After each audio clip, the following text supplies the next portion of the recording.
In part 1 of the series, we saw how we could introduce context to the inputs by stacking the inputs and multiplying them with weights so that the output of this operation is context aware. To extend this idea to transformers, let's learn the concept of query, key, and values. The idea comes from retrieval systems where you want to fetch specific information from a stored memory. Think of it as querying a database. So whenever you want to find some information, you do some form of query, which is then matched with a key in the database or memory. The key in turn maps to a set of values which are returned back as a result. So in the scale.product attention, which is introduced in the transformers, if you treat the input as a query queue and assume we have a key value pair in the memory, then we first do a dot product between the query and all the keys to find out the compatibility between the two. The compatibility score is then scaled by dividing this with the score, which is nothing but the 1 by square root of the dimensions of the key. These scores are then normalized with a softmax function so that they are always between 0 and 1. As these scores now hold the information about the compatibility between the query and the keys, it makes sense to multiply the values v with these compatibility scores and thus arrive at the output, which is the output of the self-attention.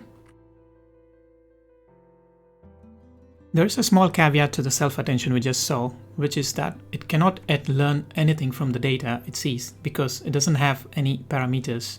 So we introduce parameters or the weights wk, wv, and wq corresponding to the key value and queries.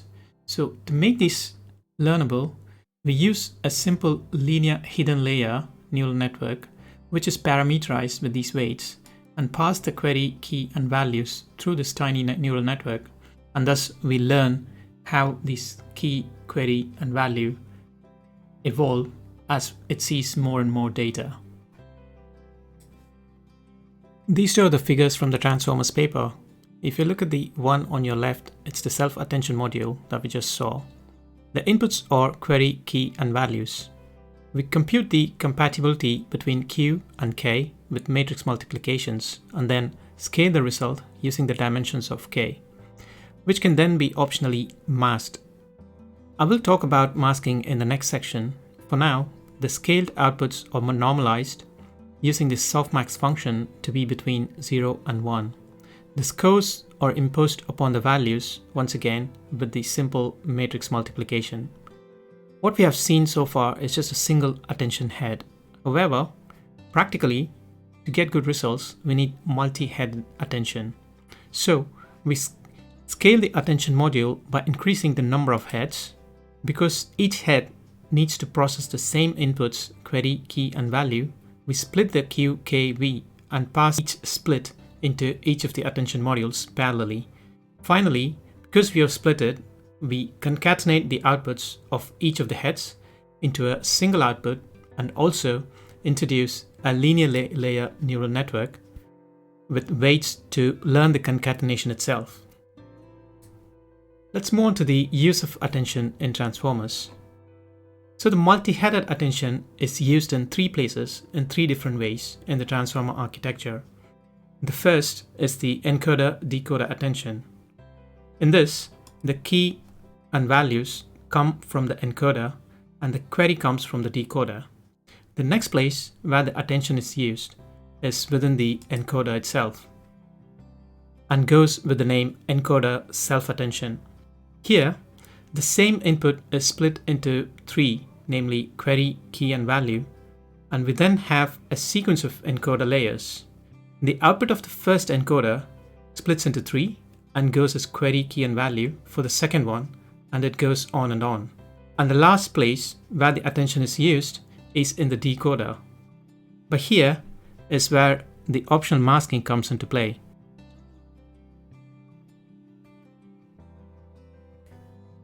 As we can see from the figure on your left, the masking is the step that follows the scaling step just before softmax. It's used only in the decoder To understand it, let's take the example of hello, how are you?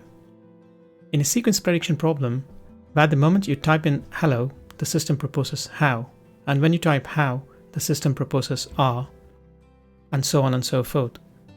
In this case, we do not want the attention mechanism to share any information about the next token when predicting a token from the previous tokens. And this is where the masking comes into play. So why are transformers so successful? Attention is able to digest data in parallel compared to previous architectures such as LSTM, which were only able to process data in sequence. For example, if you are given a sequence of n samples, the time taken for the sequential operation in case of LSTM or recurrent neural networks is dependent on the length of the samples n. But in case of transformers, the operation is parallelized, and so it really doesn't matter how long the sequence is. Because it's not going to affect the computation by any means, this is a huge advantage when it comes to self-attention compared to all previous neural network architectures which are used for sequential operation such as recurrent neural networks.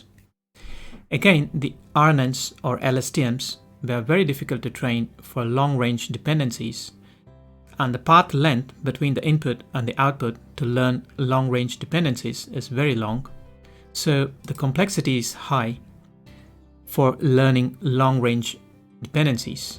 However, the self-attention architecture is such that this problem is no longer dependent on the length of the sequence. And then we have this problem of vanishing gradients, which magically disappears as we switch to transformers, making them a super successful architecture of the big data regime we work in these days. While we celebrate the success of transformers in solving AI problems, it's time for me to wrap up this second video in this 5-part series. I hope to see you in the next video, which will be about positional encoding and input embeddings. See you in my next video then. Bye.